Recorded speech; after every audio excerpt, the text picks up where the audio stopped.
सभी भाई बहनों को जय मसीह की।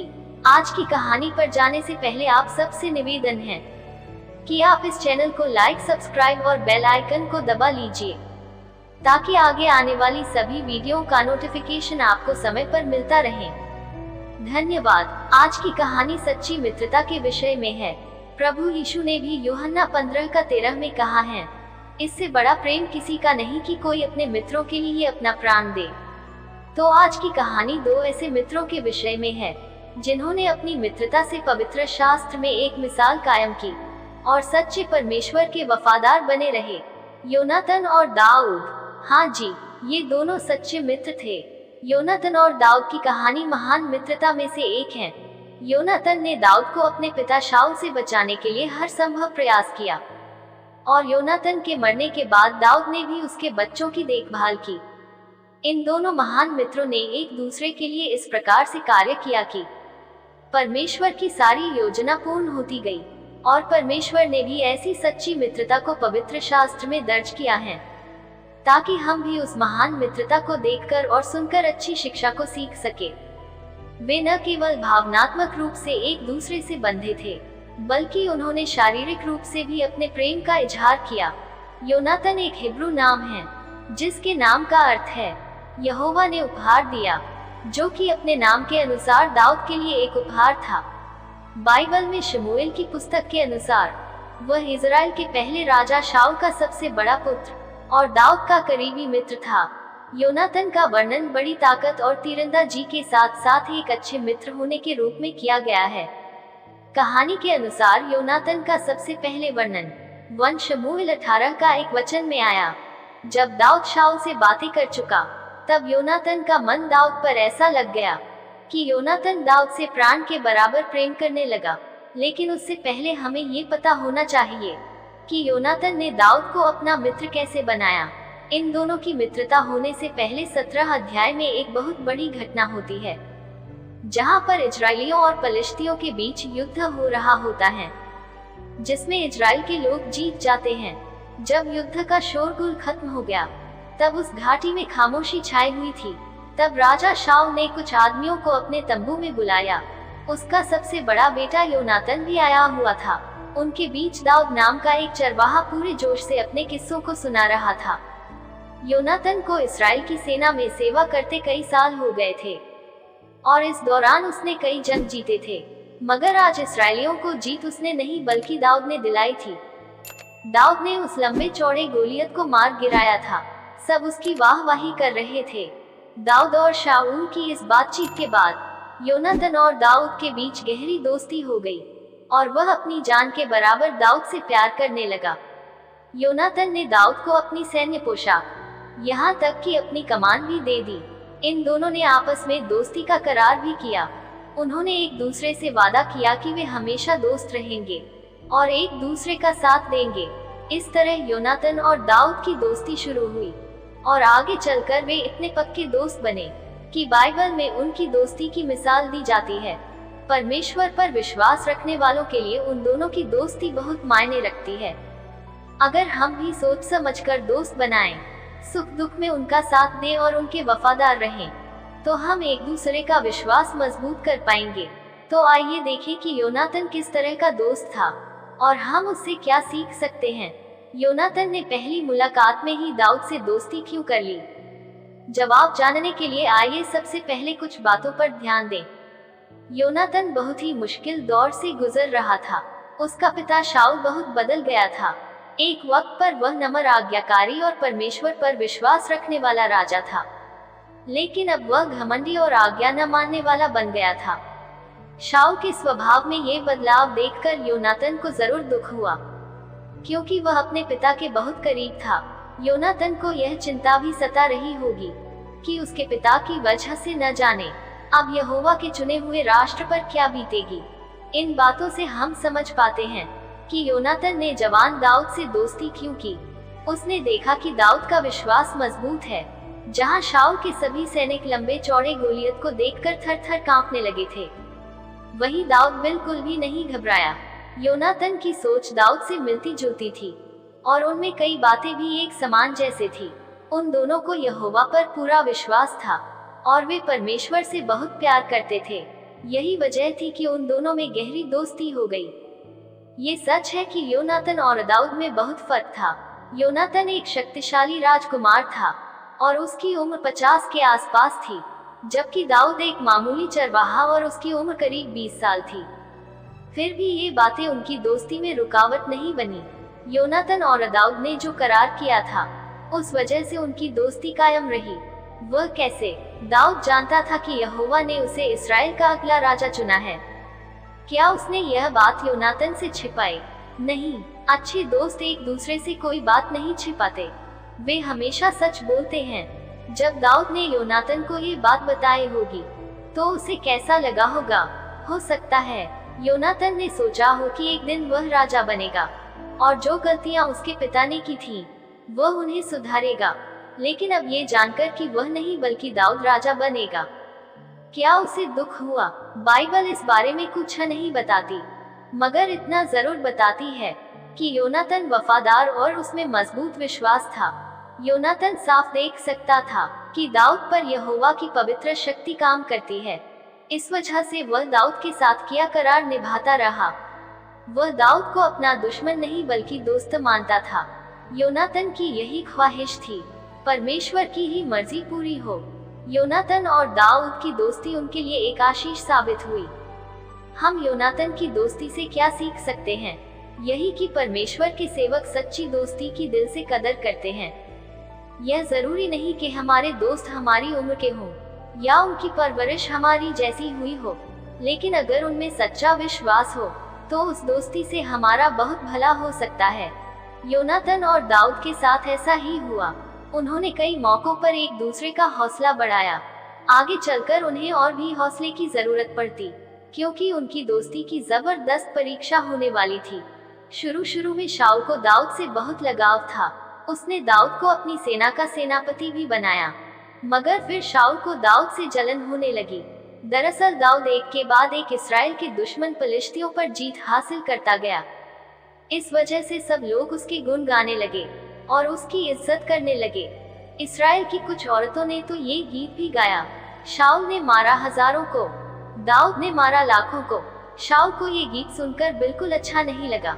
बाइबल बताती है, उस दिन से शाऊल हर वक्त दाऊद को शक की निगाह से देखने लगा। उसे डर था कि कहीं दाऊद उससे उसका राजपाट न छीन ले। शाऊल का ऐसा सोचना बिल्कुल गलत था। ये सच है कि दाऊद जानता था कि शाऊल के बाद वही इस्राएल का राजा बनेगा, मगर उसके मन में कभी यह ख्याल नहीं आया कि वह यहोवा के अभिषिक्त राजा को राजगद्दी से हटाकर खुद राजा बन जाए। शाऊल ने एक ऐसी चाल चली जिससे दाऊद युद्ध में मारा जाता, लेकिन उसकी चाल नाकाम हो गई। दाऊद युद्ध पर युद्ध जीतता गया और उसकी और भी इज्जत की जाने लगी। इसके बाद शाऊल ने घर के सभी सेवकों और अपने सबसे बड़े बेटे से दाऊद को मार डालने की बात की। उसे इस साजिश में शामिल करने की कोशिश भी की। जरा सोचिए, अपने पिता का बर्ताव देखकर योनातान का दिल की तना छलनी हो गया होगा। इसमें कोई शक नहीं कि वह अपने पिता का वफादार था, मगर वह अपने दोस्त का भी वफादार था।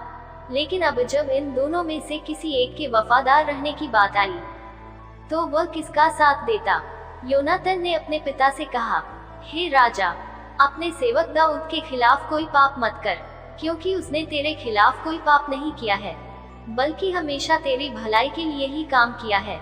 उसने अपनी जान हथेली पर रखकर उस फिलिस्ती को मार डाला और इस वजह से यहोवा ने पूरे इस्राएल को शानदार जीत दिलाई थी। हैरानी की बात है कि इस मौके पर शाऊल ने योनातान की बात मान ली और शपथ खाई कि वह दाऊद की जान नहीं लेगा। लेकिन शाऊल अपने वादे का पक्का नहीं रहा। जब दाऊद ने इस्राएल को और भी जीत दिलाई, तो शाऊल जलन से इस कदर भर गया कि उसने दाऊद को मार डालने के लिए उस पर भाला फेंका। दाऊद बाल बाल बचा और फिर वह शाऊल के दरबार से भाग गया। लेकिन योनातान जानता था कि यह गलत है। उसका दोस्त दाऊद यहोवा का वफादार और आज्ञाकारी सेवक है, तो भला वह अपने पिता का साथ कैसे दे सकता था? योनातान ने ठाना कि वह यहोवा का वफादार रहेगा, इसलिए उसने दाऊद का पक्ष लिया। बेशक योनातान सबसे पहले यहोवा का वफादार था, मगर देखा जाए तो वह अपने पिता का भी वफादार साबित हुआ। वह कैसे? उसने अपने पिता की हाँ में हाँ नहीं मिलाई। बल्कि उसकी गलत सोच को सुधारने की कोशिश की। अगर हम भी योनातन की तरह वफादार रहें, तो इसमें हमारा ही भला होगा। योनातन ने अपने पिता और दाऊद के बीच सुलह करवाने की एक बार फिर कोशिश की, लेकिन सुलह करना तो दूर, शाऊल उसकी बात तक सुनने को तैयार नहीं था। इस बीच दाऊद चोरी छिपे योनातन से मिलने आया। उसने अपने बुजुर्ग दोस्त को अपनी चिंताएं बताईं और कहा, मेरी मौत बहुत करीब है। योनातन ने दाऊद से कहा कि वह शाऊल से उसकी सुलह करवाने की दोबारा कोशिश करेगा। इसके बाद वह तीर चलाकर दाऊद तक ये संदेश पहुंचा देगा कि वह इसमें कामयाब हुआ है या नहीं। योनातन ने दाऊद से सिर्फ एक चीज मांगी। उसने कहा, तू मेरे घराने के साथ वफादारी निभाना, तब भी जब यहोवा तेरे सभी दुश्मनों को धरती से मिटा देगा। दाऊद ने वादा किया कि वह हमेशा योनातन के घराने की देखभाल करेगा। योनातन ने शाऊल से दाऊद के बारे में अच्छी बातें कहने की कोशिश की, मगर कोई फायदा नहीं हुआ। शाऊल आग बबूला हो गया और उसे बागी औरत की औलाद कहा। शाऊल तो अपने परिवार की बेइज्जती कर रहा था। उसने उसे अपने बारे में सोचने के लिए कहा। शाऊल का कहना था, जब तक यिशै का वह बेटा जिंदा रहेगा, तू राजा नहीं बन पाएगा और तेरा राज कायम नहीं रहेगा। लेकिन योनातन को अपनी चिंता नहीं थी। उसने एक बार फिर अपने पिता से मिन्नत की, तू क्यों उसकी जान के पीछे पड़ा है? उसने ऐसा क्या किया है? शाऊल अपना आपा खो बैठा। उसकी उम्र हो गई थी, मगर अब अभी उसमें दम था। उसने अपने बेटे पर जोर से भाला फेंका, लेकिन उसका निशाना चूक गया। अपने पिता का बर्ताव देखकर योनातन बहुत दुखी हुआ और उससे ये बेइज्जती सही नहीं गई। वह गुस्से से वहां से चला गया। अगले दिन सुबह योनातन उस मैदान में गया जहां दाऊद छिपा हुआ था। जैसा उसने दाऊद से कहा था, उसने तीर चलाकर इशारा किया कि शाऊल अब भी उसकी जान का दुश्मन है। फिर योनातन ने अपने सेवक को वापस शहर भेज दिया। अब मैदान में वह और दाऊद ही थे। उन्हें सिर्फ थोड़ी देर के लिए बात करने का मौका मिला। दोनों दोस्त खूब रोए और योनातन ने भारी मन से दाऊद को विदा किया, जो अब से एक भगोड़े की जिंदगी जीने वाला था। इन मुश्किल हालात में योनातन ने साबित किया कि वह सच में वफादार और स्वार्थी नहीं है। शैतान सभी वफादार लोगों का दुश्मन है। अगर योनातन अपने पिता की तरह ताकत या पद के पीछे भागा होता, तो शैतान को बहुत खुशी होती। याद रखिए, शैतान इस कोशिश में लगा हुआ है कि इंसान सिर्फ अपने बारे में सोचे और अपनी इच्छाएं पूरी करे। उसने हमारे पहले माता पिता आदम और हव्वा के साथ यही कोशिश की थी और वह कामयाब हुआ, लेकिन योनातन के साथ उसकी यह कोशिश नाकाम रही। शैतान कितना खींचोठा होगा, क्या आप भी शैतान की कोशिशों को नाकाम करेंगे? योनातन का अपने दोस्त के लिए प्यार कभी कम नहीं हुआ। कुछ वक्त बाद वह दाऊद से दोबारा मिलने होरेश नाम की जगह गया। होरेश का मतलब है घना जंगल। ये जगह हेब्रोन से कुछ किलोमीटर दूर दक्षिण पूरब में एक वीरान और पहाड़ी इलाके में थी। योनातन ने अपने दोस्त से मिलने का जोखिम क्यों उठाया? बाइबल बताती है कि वह यहोवा पर दाऊद का भरोसा और बढ़ाना चाहता था। उसने ये भरोसा कैसे बढ़ाया? योनातन ने अपने दोस्त से कहा, मत डर। उसने उसे यह भरोसा भी दिलाया, मेरा पिता शाऊल तुझे नहीं पकड़ सकेगा। योनातन को इतना भरोसा क्यों था? वह इसलिए कि उसे यहोवा के वादे पर पूरा विश्वास था। योनातन ने दाऊद से कहा, तू ही इस्राएल का राजा होगा। योनातन में कितनी नम्रता थी। जब दाऊद निराश था, तब योनातन ने उसकी हिम्मत बंधाई। योनातन अपने पिता के साथ इस्राएल के कट्टर दुश्मन फिलिस्तियों से युद्ध करने गया। भले ही उसके पिता ने बहुत गलतियां की थी, मगर योनातन ने हमेशा यहोवा की सेवा को पहली जगह दी थी, इसलिए वह साफ ज़मीर के साथ युद्ध कर सका। हमेशा की तरह इस बार भी योनातन ने पूरी वफादारी और बहादुरी से जंग लड़ी। फिर भी इस्राएल के लिए ये युद्ध भारी पड़ रहा था। शाऊल की दुष्टता इस हद तक बढ़ गई थी कि उसने जादू टोने का भी सहारा लिया, जो परमेश्वर के कानून में एक गंभीर अपराध था। इस वजह से शाऊल पर यहोवा की आशीष नहीं रही। उसके तीनों बेटे, जिसमें योनातन भी था, युद्ध में मारे गए। शाऊल खुद भी बुरी तरह घायल हो गया और उसने अपनी जान ले ली। उनकी मौत की खबर सुनते ही दाऊद का कलेजा छलनी हो गया। उसमें इतनी दया और करुणा थी कि उसने शाऊल के लिए भी शोक मनाया, उस इंसान के लिए जिसने उसका जीना दूभर कर दिया था। दाऊद ने शाऊल और योनातन के लिए एक शोक गीत लिखा। इसमें उसने अपने दोस्त के लिए जिसकी वह बहुत इज्जत करता था ऐसे दिल छू लेने वाले शब्द लिखे जो शायद ही किसी और ने लिखे हों। उसने कहा, मेरे भाई योनातन, तुझे खोने के गम से मैं बहुत दुखी हूँ। तू मेरा कितना अजीज था। मेरे लिए तेरा प्यार औरतों के प्यार से कहीं बढ़कर था। दाऊद योनातन से किया अपना वादा नहीं भूला। सालों बाद उसने योनातन के बेटे मपीबोशेत को, जो पैरों से अपंग था, उसे ढूंढ निकाला और उसका ख्याल रखा। योनातन वफादार था, अपने वादों का पक्का था और मुश्किल से मुश्किल हालात में भी अपने दोस्त से वफादार रहा। इसमें कोई शक नहीं कि दाऊद ने उससे बहुत कुछ सीखा होगा। क्या हम भी उससे सीखेंगे? क्या हम योनातन जैसे लोगों को अपना दोस्त बनाएंगे? क्या हम खुद ऐसे दोस्त साबित होंगे? अगर हम परमेश्वर पर अपने दोस्तों का विश्वास बढ़ाएं और परमेश्वर के वफादार रहें और अपने स्वार्थ के बारे में न सोचें, तो हम योनातन जैसे दोस्त साबित होंगे। यही नहीं, हम उसके विश्वास की मिसाल पर भी चलेंगे। धन्यवाद। सबको जय मसीह की।